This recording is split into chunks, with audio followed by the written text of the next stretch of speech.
परिचय।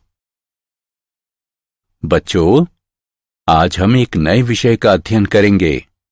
आगे बढ़ने से पहले क्या कोई मुझे कार्बोहाइड्रेट के विषय में बताएगा? हाँ सर, इससे हमारे शरीर को ऊर्जा मिलती है। शाबाश रवि। प्रतिदिन की जिंदगी में कार्बोहाइड्रेट हमारे शरीर के लिए ऊर्जा का प्रमुख स्रोत हैं। फल, सब्जी, दूध आदि कार्बोहाइड्रेट के मुख्य स्रोत हैं। सर, और हमें सूर्य के प्रकाश से क्या मिलता है? ये एक अच्छा प्रश्न है रमन। सूर्य के प्रकाश से हम विटामिन डी प्राप्त करते हैं। यह हमारे शरीर में कैल्शियम तथा फास्फोरस के अवशोषण तथा उपापचय को बढ़ाता है। सर, यदि हमारे शरीर को विटामिन डी नहीं मिलेगी तो क्या होगा? रमन, विटामिन डी की कमी से अनेक गंभीर रोग जैसे रिकेट्स, मोटापा, हृदय के रोग या उच्च रक्तचाप हो सकता है। बच्चों, आज हम जैव अणु अध्याय में इन सभी विषयों का अध्ययन करेंगे।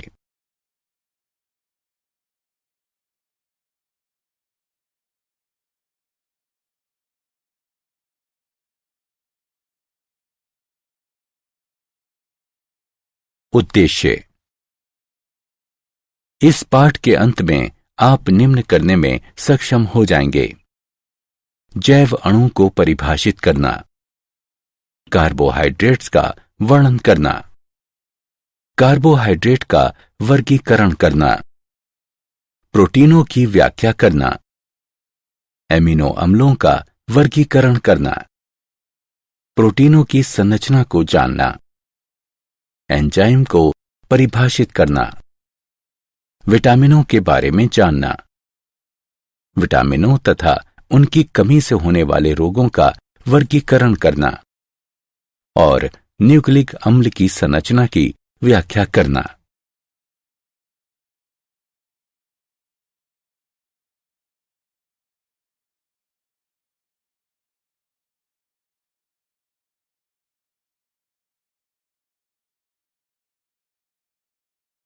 परिभाषा।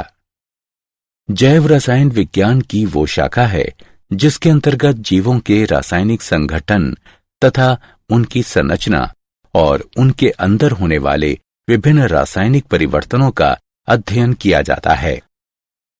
जीवन का आधार बनाने वाले जटिल कार्बनिक अणु जो कि जीवों के निर्माण, उनके विकास और रखरखाव के लिए आवश्यक होते हैं, जैव अणु कहलाते हैं।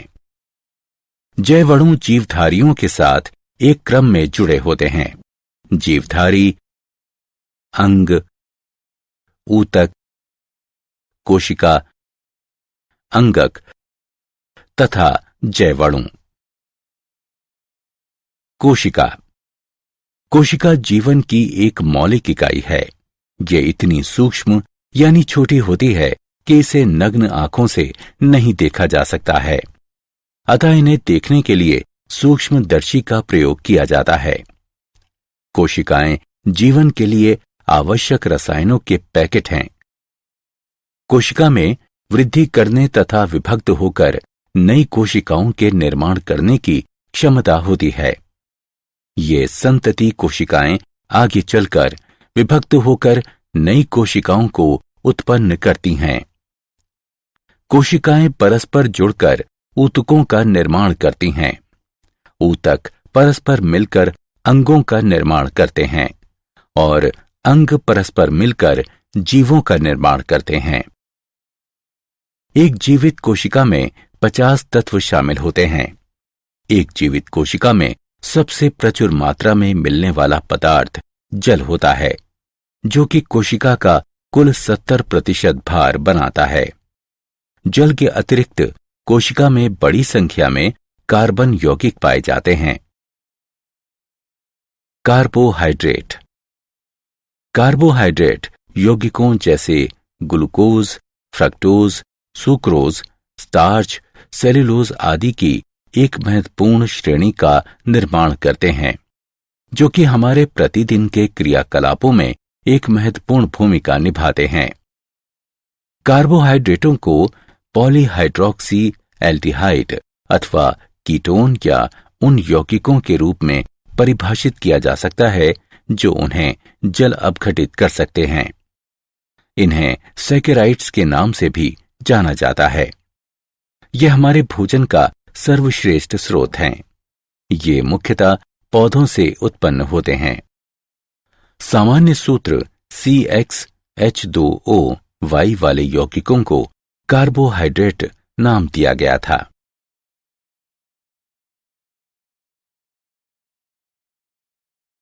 कार्बोहाइड्रेटों का वर्गीकरण। कार्बोहाइड्रेटों को जल अपघटन में उनके व्यवहार के आधार पर मुख्यतः निम्नलिखित 3 वर्गों मोनोसैकेराइड, ओलिगोसैकेराइड, पॉलीसैकेराइड में वर्गीकृत किया गया है। मोनोसैकेराइड ये ऐसे सरल कार्बोहाइड्रेट होते हैं जिनका जल अपघटन नहीं किया जा सकता है तथा ये सरलतम कार्बोहाइड्रेट ही रहते हैं। उदाहरण ग्लूकोज, फ्रक्टोज। ओलिगोसैकेराइड ये ऐसे कार्बोहाइड्रेट हैं जो कि जल अपघटन द्वारा मोनोसैकेराइड की 2 से 9 इकाइयां देते हैं।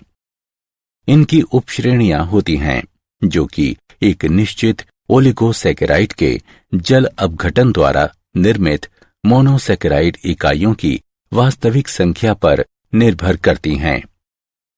डाइसैकेराइड के जल अपघटन से मोनोसैकेराइड की 2 इकाइयां प्राप्त होती हैं। उदाहरण माल्टोज, सुक्रोज।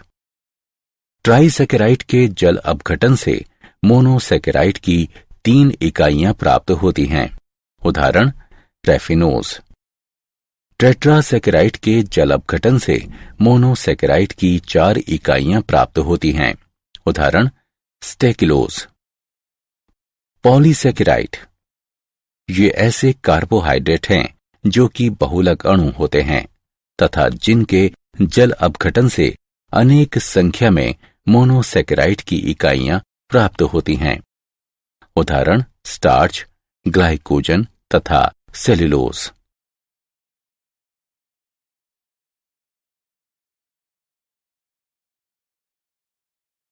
मोनोसैकेराइड्स। एल्डिहाइड समूह वाले मोनोसैकेराइड्स एल्डोस कहलाते हैं, जबकि कीटोनिक समूह वाले मोनोसैकेराइड्स कीटोस कहलाते हैं। कार्बन परमाणुओं की संख्या के आधार पर इन्हें विभिन्न श्रेणियों में वर्गीकृत किया जा सकता है। 3, 4, 5, 6 तथा 7 कार्बन परमाणुओं वाले मोनोसैकेराइड्स क्रमशः ट्रायोज, टेट्रोज, पेंटोज, हेक्सोज तथा हेप्टोज कहलाते हैं। डी ग्लूकोज, डी गैलेक्टोज तथा डी मैन्नोज 3 मुख्य एल्डोहेक्सोज हैं जो प्रकृति में व्यापक रूप से पाए जाते हैं। मोनोसैकेराइड के नाम के पहले लगा हुआ डी अक्षर विन्यास को दर्शाता है क्योंकि ये ग्लिसरैल्डिहाइड से व्युत्पन्न हुए हैं। ग्लिसरैल्डिहाइड 2 प्रतिबिंब विन्यास को दर्शाता है।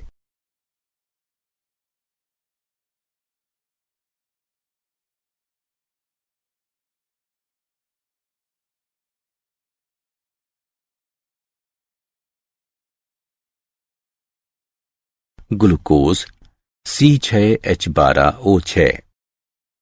ग्लूकोज प्रकृति में मुक्त अथवा संयुक्त अवस्था में पाया जाता है। मुक्त अवस्था में ये मीठे फलों तथा शहद में उपस्थित होता है। पके हुए अंगूरों में 20% से अधिक ग्लूकोज पाया जाता है। संयुक्त अवस्था में ग्लूकोज डाइसैकेराइड तथा पॉलीसैकेराइड में पाया जाता है। जल अपघटन पर माल्टोज तथा स्टार्च ग्लूकोज उत्पन्न करते हैं। ग्लूकोज को बनाने की विधियां निम्न हैं। इक्षु शर्करा के जल अपघटन द्वारा ये अल्कोहल की उपस्थिति में तनु हाइड्रोक्लोरिक अम्ल के प्रयोग द्वारा इक्षु शर्करा के जल अपघटन से बनाया जा सकता है। ग्लूकोज तथा फ्रक्टोज दोनों समान मात्रा में निर्मित होते हैं। ग्लूकोज फ्रक्टोज की तुलना में इथाइल एल्कोहल में कम घुलनशील होता है, अतः ये क्रिस्टलों के रूप में निकलता है। स्टार्च के जल अपघटन द्वारा औद्योगिक स्तर पर ग्लूकोज को स्टार्च के जल अपघटन से प्राप्त किया जाता है। इसके लिए स्टार्च को तनु सल्फ्यूरिक अम्ल के साथ 393 केल्विन और 2 से 3 बार ताप पर क्वथन किया जाता है।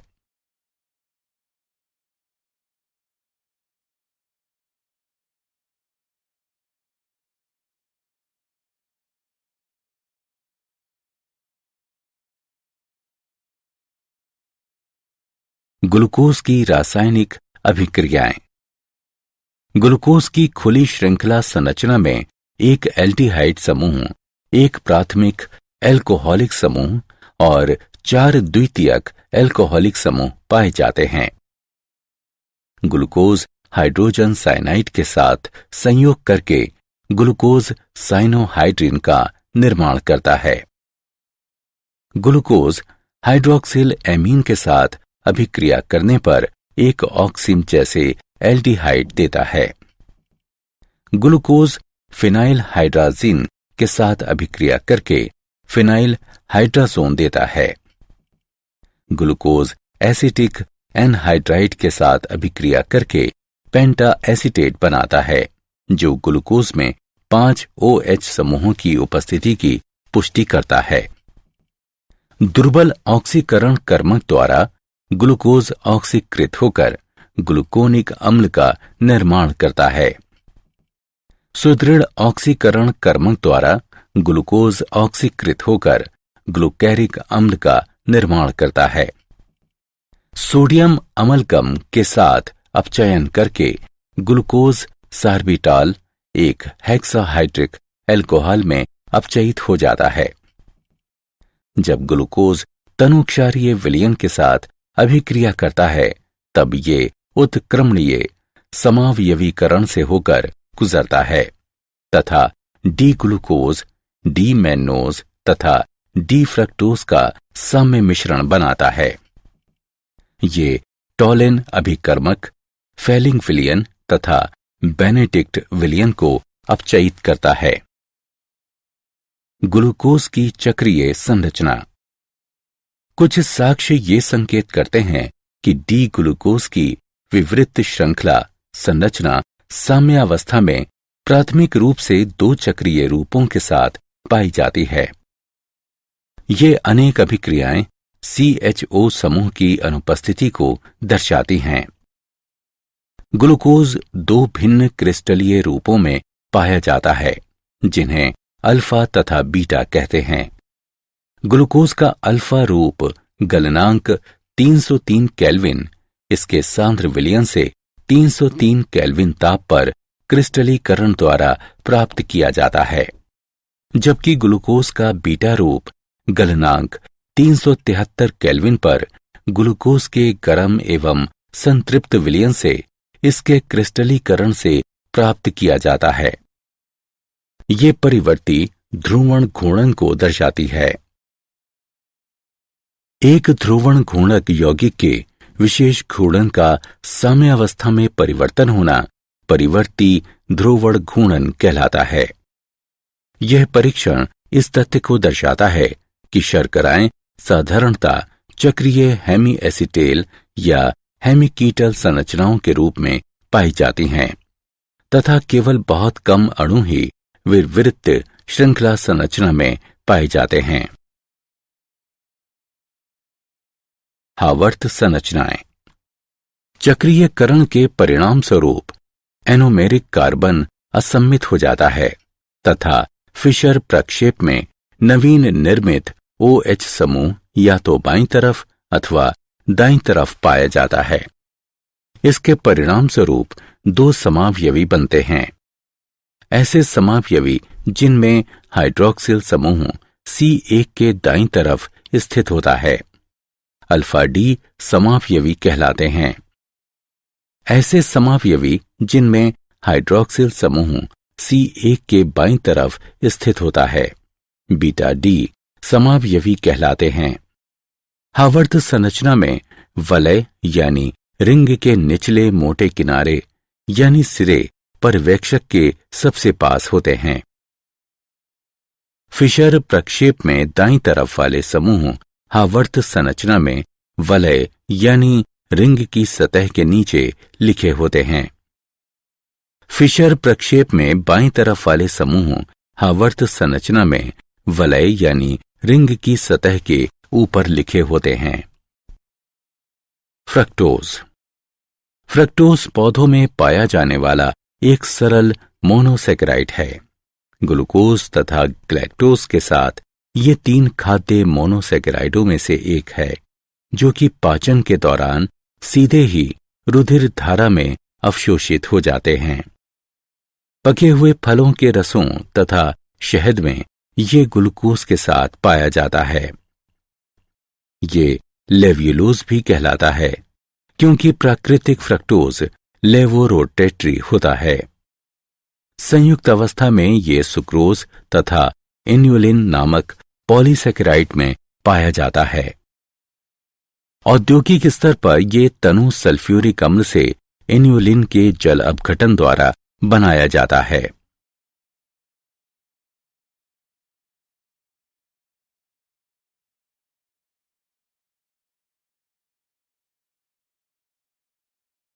फ्रक्टोज के गुण। फ्रक्टोज के मुख्य गुण निम्नलिखित हैं।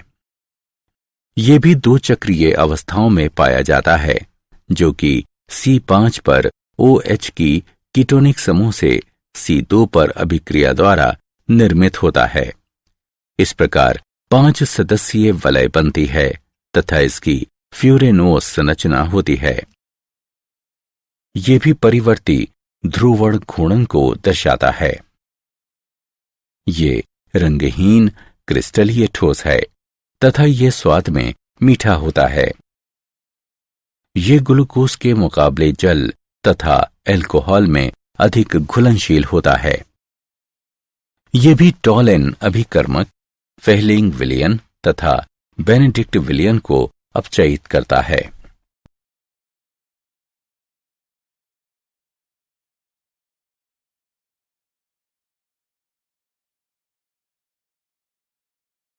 डाइसेकेराइड। ऐसे कार्बोहाइड्रेट जो कि जल अपघटन पर मोनोसेकेराइड की 2 इकाइयां देते हैं, डाइसेकेराइड कहलाते हैं। उदाहरण के लिए जल अपघटन पर सुक्रोज अल्फा डी ग्लूकोज तथा बीटा डी फ्रक्टोज देता है। इसका अर्थ यह है कि डाइसेकेराइड मोनोसेकेराइड की 2 इकाइयों के संघनन अभिक्रिया द्वारा बने होते हैं। मोनोसेकेराइड के हेमी एसिटल जल के अणु के निष्कासन के साथ संघनित हो जाते हैं। ऐसे आबंध जो कि 2 मोनोसेकेराइड इकाइयों को परस्पर जोड़ते हैं, ग्लाइकोसाइडिक बंध कहलाते हैं। सभी डाइसेकेराइड क्रिस्टलीय ठोस तथा जल में घुलनशील होते हैं। ये 2 श्रेणियों में बटे होते हैं। अपचायी शर्करा। यदि किसी मोनोसेकेराइड इकाई का अपचायी केंद्र मुक्त होता है तो डाइसेकेराइड शर्करा अपचायी होती है तथा अनअपचायी शर्करा। यदि 2 मोनोसेकेराइड इकाइयां अपने कार्बोनिल समूह द्वारा परस्पर जुड़ी होती हैं तो डाइसेकेराइड शर्करा अनअपचायी होती है।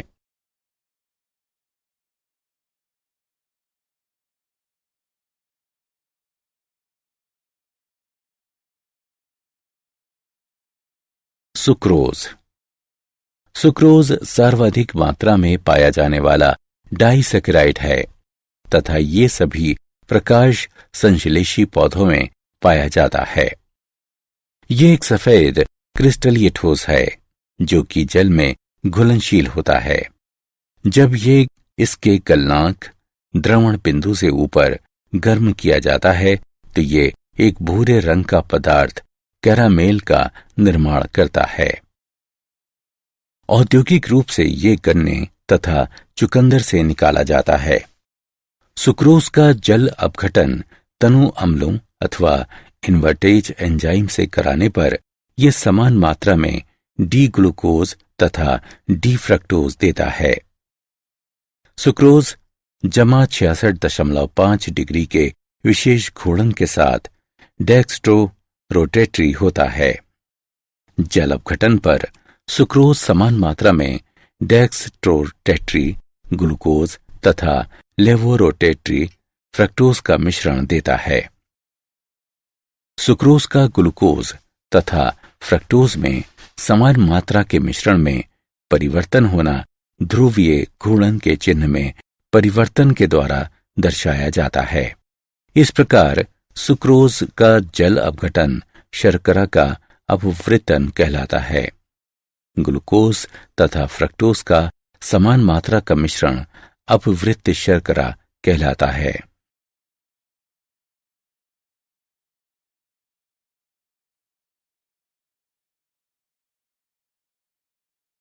माल्टोज जब डाई एस्टेज एंजाइम द्वारा स्टार्च का जल अपघटन किया जाता है तो उत्पाद के रूप में माल्टोज बनता है। तनु अम्लों के साथ माल्टोज के 1 मोल का जल अपघटन करने पर डी ग्लूकोज के 2 मोल बनते हैं। माल्टोज एक अपचायी शर्करा है। माल्टोज में 2 डी ग्लूकोज इकाइयां परस्पर अल्फा ग्लाइकोसाइडिक बंध द्वारा जुड़ी होती हैं, जिसमें एक ग्लूकोज इकाई का C1 अन्य इकाई के C4 से जुड़ा होता है। ये स्वाद में मीठा होता है तथा ये प्रकृति में मुक्त अवस्था में नहीं पाया जाता है। इसमें मुक्त एल्डिहाइड पाया जाता है, जिससे इसमें फेहलिंग विलयन के अपचयन की क्षमता होती है। एल्डिहाइड समूह ऑक्सीकृत हो जाता है, जिसका अर्थ है कि माल्टोज जल में घुलनशील होता है। जलीय विलयन में ये परिवर्ती ध्रुवण घूर्णन को दर्शाता है।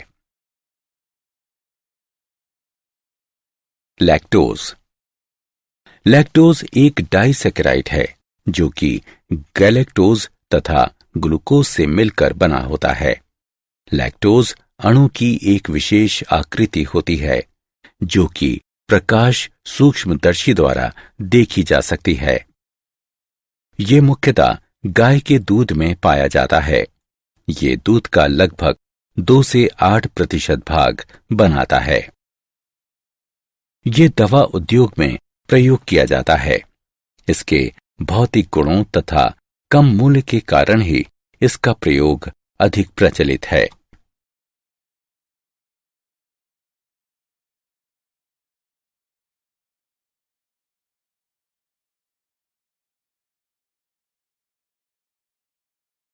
पॉलीसैकेराइड पॉलीसैकेराइड मोनोसैकेराइड के बहुलक होते हैं जो कि परस्पर ग्लाइकोसाइडिक बंध द्वारा जुड़े होते हैं।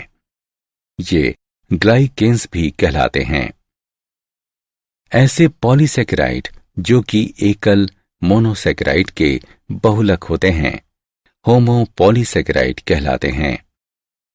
एक होमोपॉलीसैकेराइड ग्लूकोज की अनेक इकाइयों से मिलकर बने होते हैं जिन्हें ग्लूकेन कहते हैं। 3 महत्वपूर्ण पॉलीसैकेराइड जो कि सभी ग्लूकेन होते हैं स्टार्च, ग्लाइकोजन तथा सेल्यूलोज होते हैं।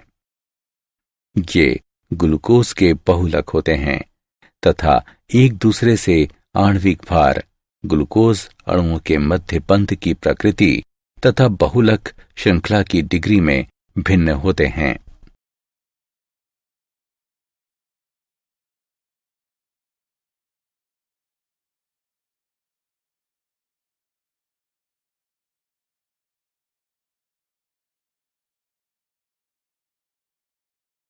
स्टार्च ये एक सफेद पाउडर होता है जो कि जल में आंशिक रूप से घुलनशील होता है। जब ये जल के साथ गर्म किया जाता है तो ये एक कोलाइडी निस्पंदन बनाता है जिससे 2 मुख्य घटक निष्क्रिय किए जा सकते हैं। एक घटक एमिलोज तथा दूसरा एमिलोपेक्टिन कहलाता है। एमिलोज ये जल में घुलनशील होता है। ये अल्फा डी ग्लूकोज का एक रेखीय बहुलक होता है।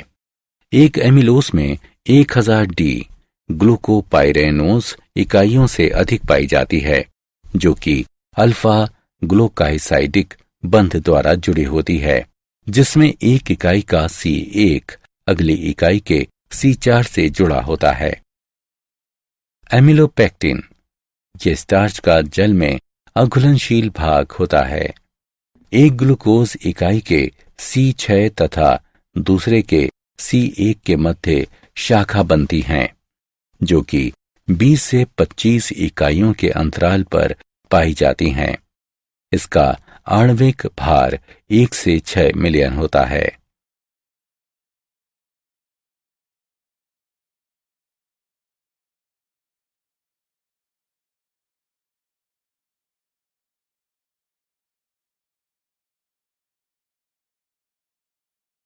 सेल्यूलोज। सेल्यूलोज डी ग्लूकोज इकाइयों का एक रेखीय बहुलक है, जो कि बीटा ग्लाइकोसाइडिक बंध द्वारा जुड़े होते हैं। श्रृंखलाएं निकटवर्ती रज्जुकों की ग्लूकोज इकाइयों के मध्य पाए जाने वाले हाइड्रोजन बंधुओं द्वारा जुड़ी रहती हैं। श्रृंखलाओं का विन्यास बंडलों का निर्माण करता है, जो कि इसकी संरचना को उभार प्रदान करता है। सेल्यूलोज डी ग्लूकोज इकाइयों के संघनन से भी बनता है। ये टॉलिन अभिकर्मक या फेलिंग विलयन को अपचयित नहीं करता है। यीस्ट के द्वारा इसका किण्वन नहीं होता है। ये आसानी से जल अपघटित नहीं हो सकता है। दाब में जब ये तनु सल्फ्यूरिक अम्ल के साथ गर्म किया जाता है तो ये जल अपघटित होकर डी ग्लूकोज देता है। ग्लाइकोजन। ग्लाइकोजन एक बहुशाखित पॉलीसेकेराइड है, जो कि जंतुओं तथा कवक में संचित ऊर्जा के रूप में कार्य करता है। मनुष्य में ये प्राथमिक रूप से यकृत तथा पेशियों की कोशिकाओं में बनता तथा संचित होता है तथा लंबे समय तक द्वितीयक ऊर्जा संचार के रूप में कार्य करता है। ये ग्लूकोज का एक बहुलक है, जो कि 1,4 ग्लाइकोसाइडिक बंध द्वारा जुड़े होते हैं। यह एक सफेद पाउडर है जो कि जल में घुलनशील होता है। ये आयोडीन के साथ बैंगनी रंग देता है। ग्लाइकोजन का आणविक भार बहुत अधिक होता है, जो कि 2 गुणा 10 की घात 5 से 10 की घात 8 तक होता है। ये लगभग सभी मानव ऊतकों में पाया जाता है। यह यकृत में संचित होता है। जब शरीर को ग्लूकोज की आवश्यकता होती है तो एंजाइम ग्लाइकोजन को ग्लूकोज में तोड़ देते हैं।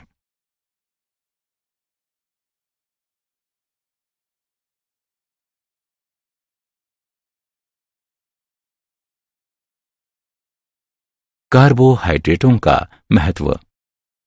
ये जैव ईंधन के रूप में कार्य करते हैं तथा जीवधारियों के कार्यों को करने के लिए ऊर्जा प्रदान करते हैं। ये कोशिका झिल्ली के घटकों के रूप में कार्य करते हैं। ये वसीय अम्लों के खंडन में सहायक होते हैं तथा कीटोसिस को रोकते हैं। सेल्यूलोज के व्युत्पन्न विस्फोटक सेलुलाइट बनाने में उपयोग में लाए जाते हैं। ये शरीर में विभिन्न उपापचयी क्रियाओं के नियंत्रण में सहायक हैं। सेल्यूलोज एसीटेट का उपयोग फोटोग्राफिक फिल्म तथा पैकेजिंग पदार्थों में किया जाता है। ये पौधों में संचित भोजन के रूप में उपस्थित होते हैं, जैसे कि स्टार्च।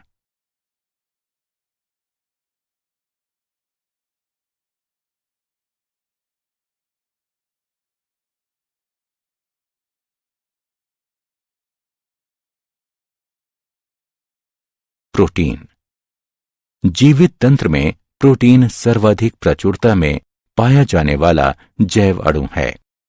प्रोटीन के मुख्य स्रोत दूध, दालें, पनीर, मूंगफली, मछली, मांस आदि हैं।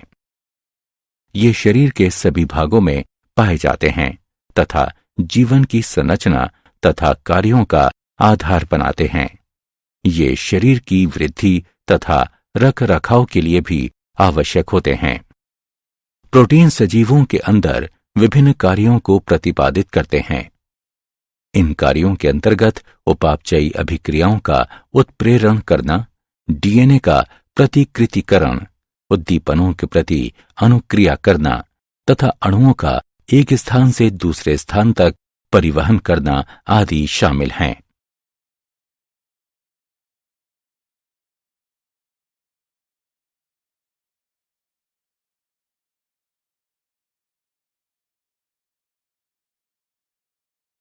एमिनो अम्ल।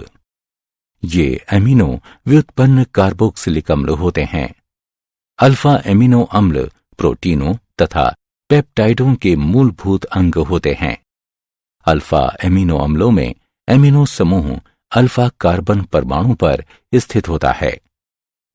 किसी अणु में एमिनो तथा कार्बोक्सिलिक समूहों की आपेक्षिक संख्या के आधार पर एमिनो अम्लों को उदासीन, अम्लीय तथा क्षारीय एमिनो अम्लों में वर्गीकृत किया गया है। उदासीन एमिनो अम्ल, यदि अणु में एमिनो तथा कार्बोक्सिलिक समूहों की संख्या समान हो तो ऐसे एमिनो अम्ल उदासीन एमिनो अम्ल कहलाते हैं। उदाहरण ग्लाइसीन। क्षारीय एमिनो अम्ल, यदि अणु में एमिनो समूहों की संख्या कार्बोक्सिलिक समूहों से अधिक हो तो ऐसे एमिनो अम्ल क्षारीय एमिनो अम्ल कहलाते हैं। उदाहरण लाइसीन। अम्लीय एमिनो अम्ल, यदि अणु में एमिनो समूहों की संख्या कार्बोक्सिलिक समूहों से कम हो तो ऐसे एमिनो अम्ल अम्लीय एमिनो अम्ल कहलाते हैं। उदाहरण एस्पार्टेट।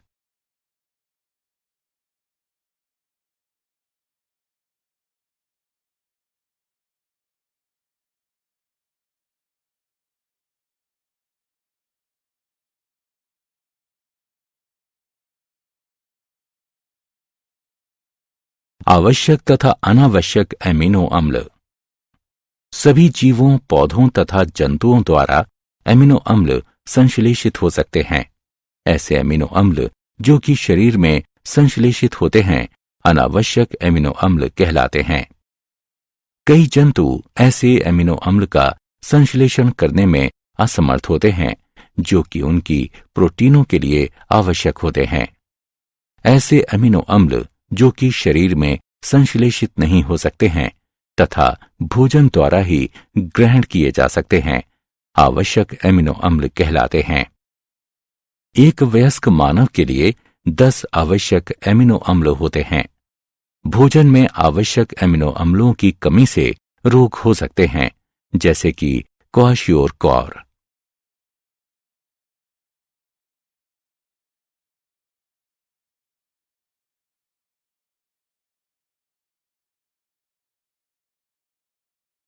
पेप्टाइड, पॉलीपेप्टाइड तथा प्रोटीन्स।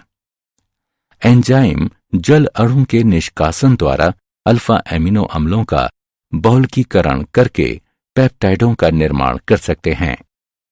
एमिनो अम्लों के मध्य निर्मित CONH आबंध पेप्टाइड बंध या पेप्टाइड आबंध कहलाता है। इस प्रकार से जुड़ने वाले एमिनो अम्लों को एमिनो अम्ल अवशेष कहा जाता है। ऐसे बहुलक जिनमें अनेक एमिनो अम्ल अवशेष पाए जाते हैं पॉलीपेप्टाइड्स कहलाते हैं। पॉलीपेप्टाइड्स रेखीय बहुलक होते हैं। पॉलीपेप्टाइड श्रृंखला का एक सिरा एक एमिनो अम्ल अवशेष में समाप्त होता है जिसमें एक NH2 समूह पाया जाता है जो कि N सिरा कहलाता है। एमिनो अम्ल अवशेष में दूसरा सिरे पर COOH समूह पाया जाता है जो कि C सिरा कहलाता है। प्रोटीन्स ऐसे अणु होते हैं जिनमें एक या अधिक पॉलीपेप्टाइड श्रृंखलाएं पाई जाती हैं तथा आणविक द्रव्यमान 10,000 से अधिक होता है। एक पेप्टाइड में बंधों का एक विशेष होता है जो कि एमिनो अम्ल क्रम कहलाता है। एमिनो अम्ल क्रम उस एमिनो अम्ल के 3 अक्षरों द्वारा विशेषीकृत होता है। ये अक्षर परस्पर हाइफन द्वारा जुड़े होते हैं।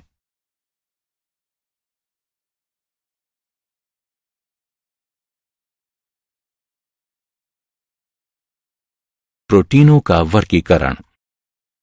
आणविक आकृति के आधार पर प्रोटीनों को दो वर्गों में वर्गीकृत किया जा सकता है, रेशेदार प्रोटीन तथा गोलिकाकार प्रोटीन। रेशेदार प्रोटीन। जब पॉलीपेप्टाइड श्रृंखलाएं समानांतर होती हैं तथा हाइड्रोजन एवं डाइसल्फाइड आबंधों द्वारा संयुक्त रहती हैं तो रेशासम यानी रेशे जैसी संरचना बनती है। ऐसी प्रोटीनें रेशेदार प्रोटीन कहलाती हैं। ये जल में अघुलनशील होती हैं। ये जंतु ऊतकों के मुख्य संरचनात्मक पदार्थ की भांति कार्य करती हैं। उदाहरण, त्वचा में केराटिन, बाल, नाखून, सींग तथा ऊन। गोलिकाकार प्रोटीन। जब पॉलीपेप्टाइड की श्रृंखलाएं कुंडली बनाकर गोलाकृति प्राप्त कर लेती हैं तो ऐसी संरचनाएं प्राप्त होती हैं। इनमें दुर्बल अंतरा आणविक बल पाया जाता है। ये जल में घुलनशील होती हैं। ये जैविक अभिक्रियाओं को उत्प्रेरित करती हैं। उदाहरण, इंसुलिन तथा थायरोग्लोबिन। ये उपापचयी गतिविधियों के नियामकों की भांति कार्य करती हैं। उदाहरण के लिए, इंसुलिन रक्त शर्करा के स्तर को नियंत्रित करता है।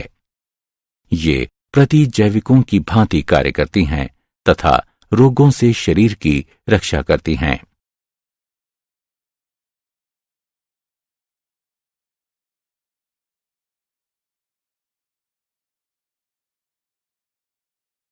प्रोटीन की संरचनाएं। प्रोटीन की संरचनाएं कुछ जटिल होती हैं। प्रोटीन की संरचनाओं को 4 स्तरों पर रखा गया है: प्राथमिक, द्वितीयक, तृतीयक तथा चतुष्क संरचनाएं। प्राथमिक संरचना। किसी प्रोटीन में विभिन्न एमिनो अम्लों के व्यवस्थित होने का क्रम प्रोटीन की प्राथमिक संरचना कहलाती है। एमिनो अम्लों के क्रम में कोई भी परिवर्तन होने पर अन्य प्रोटीन का निर्माण होता है जो कि जैविक कार्यों को भी बदल देते हैं। द्वितीयक संरचना। किसी प्रोटीन की द्वितीयक संरचना का संबंध उस आकृति से है जिसमें पॉलीपेप्टाइड श्रृंखला विद्यमान होती है। ये 2 भिन्न प्रकार की संरचनाओं में विद्यमान होती हैं: अल्फा हेलिक्स तथा बीटा प्लीटेड शीट संरचना। अल्फा हेलिक्स संरचना पॉलीपेप्टाइड श्रृंखलाओं के नियमित कुंडलन, जो कि अंतरा आणविक बंधों द्वारा स्थापित होता है, उसके परिणाम स्वरूप बनती है। उदाहरण, केराटिन। बीटा प्लीटेड संरचना में सभी पॉलीपेप्टाइड श्रृंखलाएं लगभग अधिकतम विस्तार तक खिंची रहकर एक दूसरे के पाश में स्थित होती हैं तथा आपस में अंतरा आणविक हाइड्रोजन आबंध द्वारा जुड़ी रहती हैं। उदाहरण, रेशम, सिल्क। तृतीयक संरचना। ये द्वितीयक संरचना के और अधिक वलन यानी लिपटना को प्रदर्शित करती हैं। चतुष्क संरचना। कुछ प्रोटीनें 2 या अधिक पॉलीपेप्टाइड श्रृंखलाओं से मिलकर बनी होती हैं जिन्हें उप इकाइयों के रूप में जाना जाता है। इन उप इकाइयों का सप्रिल विन्यास एक दूसरे के प्रति चतुष्क संरचना कहलाती है। प्रोटीनों का विकृतीकरण।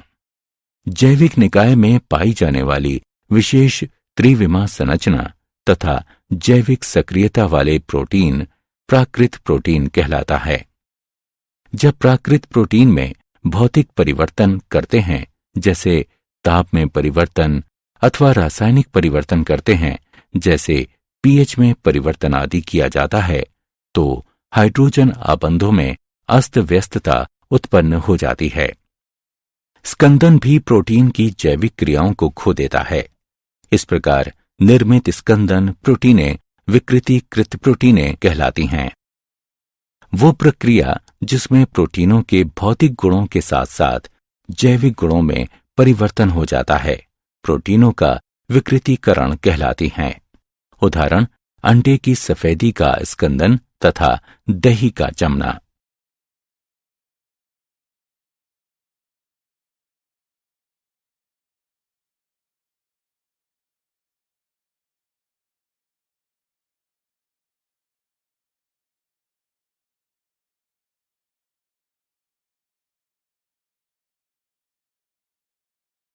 एंजाइम। एंजाइम जैव उत्प्रेरक होते हैं। ये साधारणतः गोलिकाकार प्रोटीन होते हैं जो कि जैव तंत्रों में जैव उत्प्रेरकों की भांति कार्य करते हैं। इनमें अभिक्रियाओं की गति तीव्र करने की अद्भुत क्षमता होती है। उदाहरण के लिए, यदि हमारे भोजन नलिका में एंजाइम उपस्थित नहीं होते तो एक बार के भोजन के पाचन में लगभग 50 वर्ष का समय लगेगा।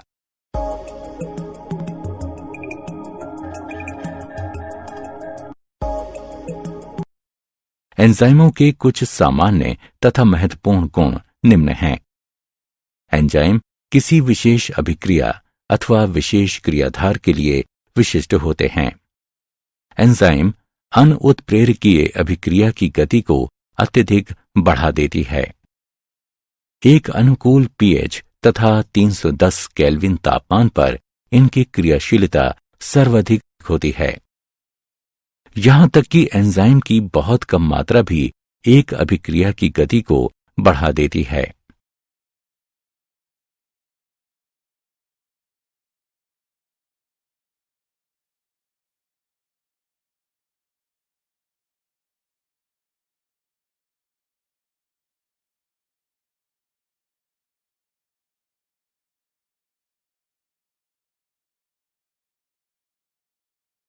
एंजाइम क्रिया की क्रियाविधि।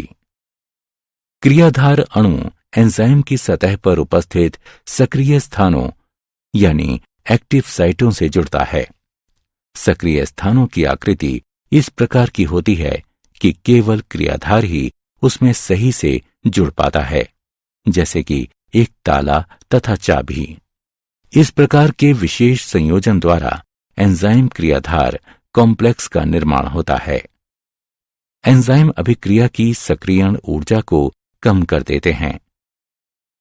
उदाहरणार्थ, सुक्रोज के अम्लीय जल अपघटन के लिए सक्रियण ऊर्जा 6.22 किलो जूल प्रति मोल है, जबकि सुक्रेज एंजाइम द्वारा जल अपघटित होता है तो सक्रियण ऊर्जा केवल 2.15 जूल प्रति मोल होती है।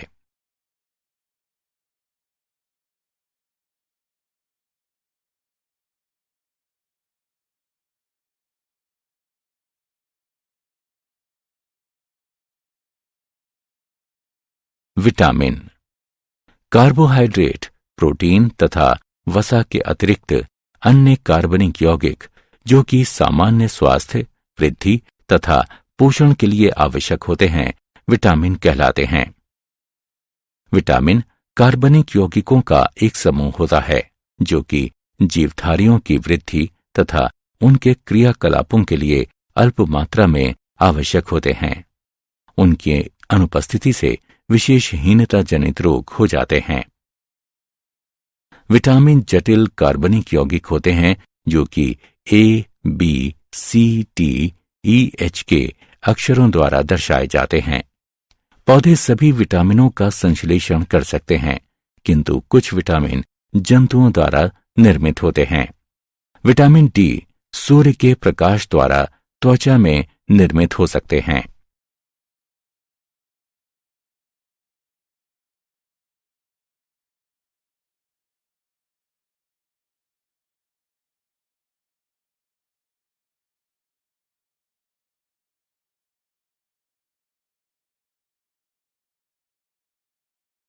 विटामिन, उनके स्रोत तथा हीनता जनित रोग।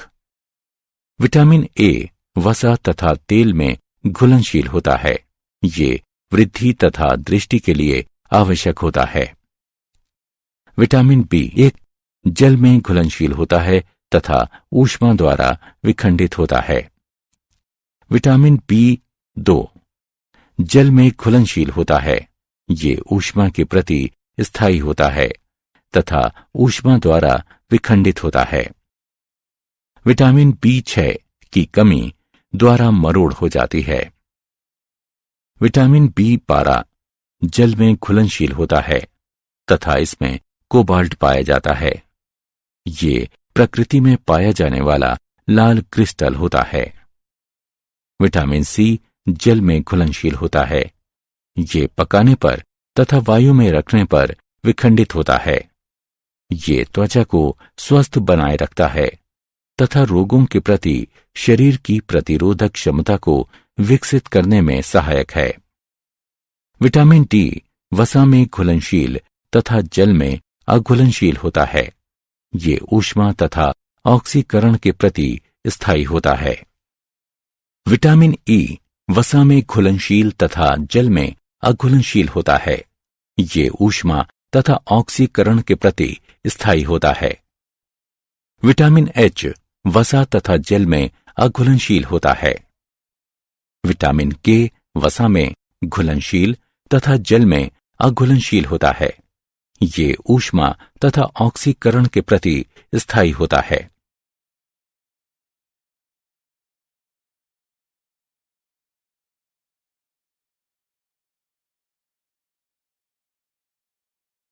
विटामिनों का वर्गीकरण।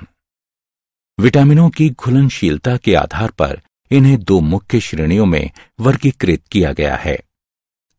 वसा विलय विटामिन। इस वर्ग में उन विटामिनों को रखा गया है जो वसा तथा तेल में विलय होते हैं परंतु जल में अविलय। ये विटामिन ए, डी, ई तथा के हैं। ये यकृत तथा एडिपोज यानी वसा संग्रहित करने वाला ऊतक में संग्रहित रहते हैं। इन विटामिनों को अधिक मात्रा में ग्रहण करने पर अधिविटामिनता हो जाती है। जल में विलय विटामिन। बी वर्ग के विटामिन तथा विटामिन सी जल में विलय होते हैं, अतः इन्हें एक साथ इस वर्ग में रखा गया है। जल में विलय विटामिन की पूर्ति हमारे आहार में नियमित रूप से होनी चाहिए क्योंकि इन्हें हमारे शरीर में संचित नहीं किया जा सकता है। विटामिन एच एक अपवाद है क्योंकि ये जल तथा वसा में अघुलनशील होता है।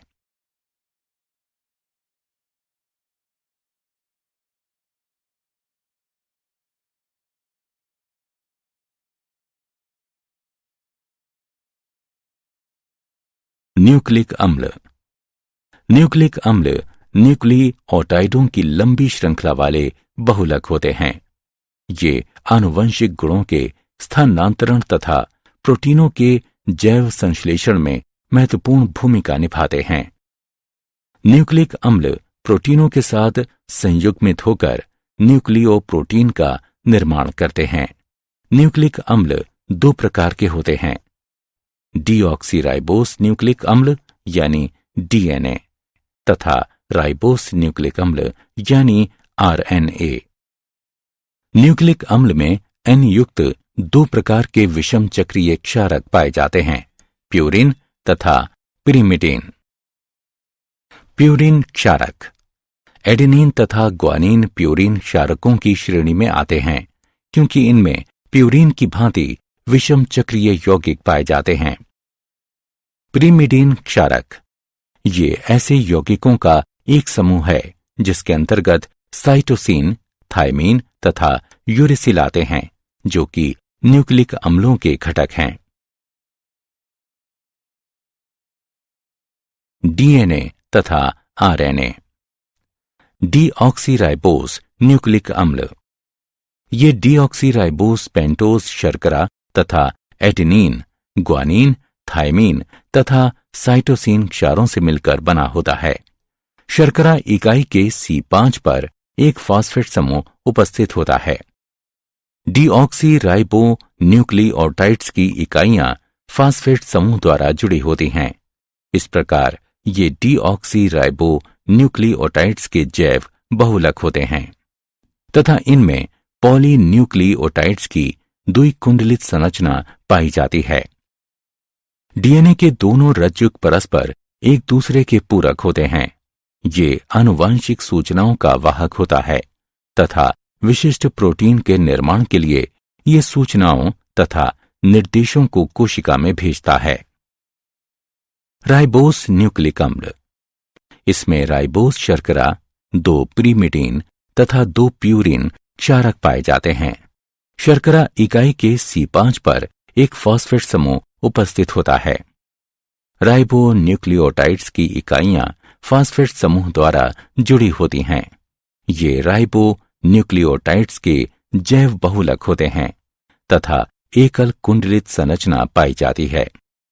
आरएनए मेमोरी को संचित करने की प्रक्रिया से जुड़ा होता है तथा ये प्रोटीन के जैव संश्लेषण में सहायक है।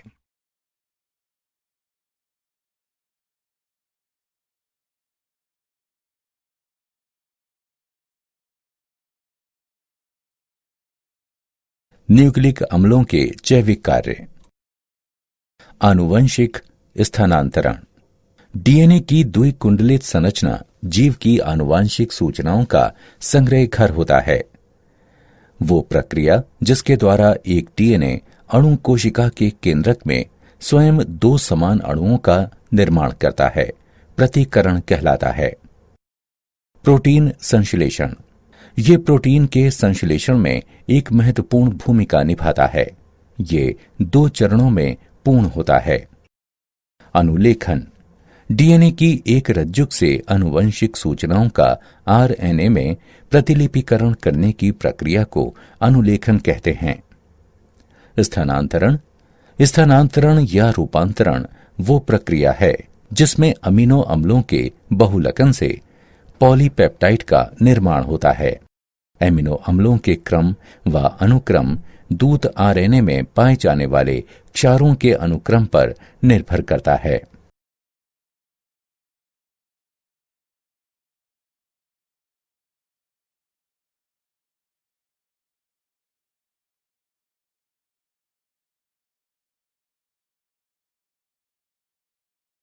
क्या आप जानते हैं डीएनए सीढ़ी के पार्श्व शर्करा तथा फॉस्फेट अणुओं से मिलकर बने होते हैं।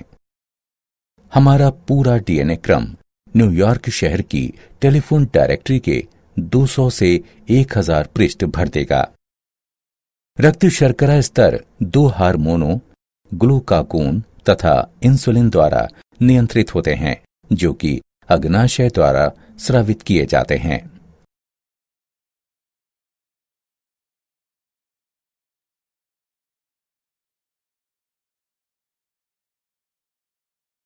सारांश।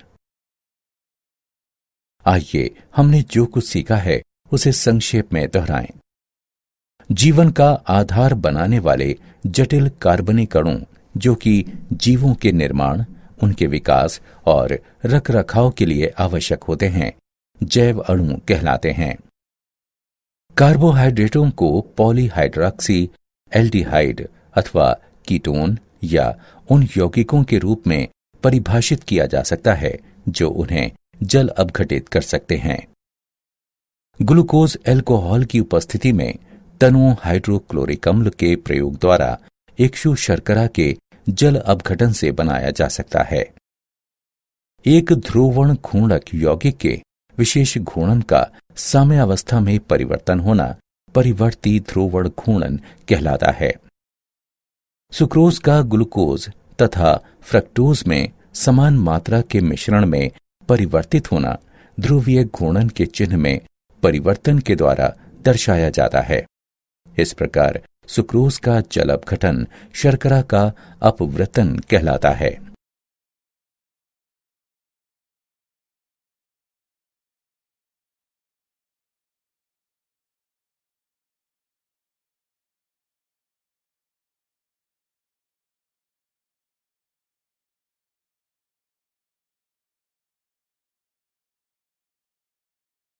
ग्लाइकोजन एक बहुशाखित पॉलीसेकेराइड है जो कि जंतुओं तथा कवक में संचित ऊर्जा के रूप में कार्य करता है।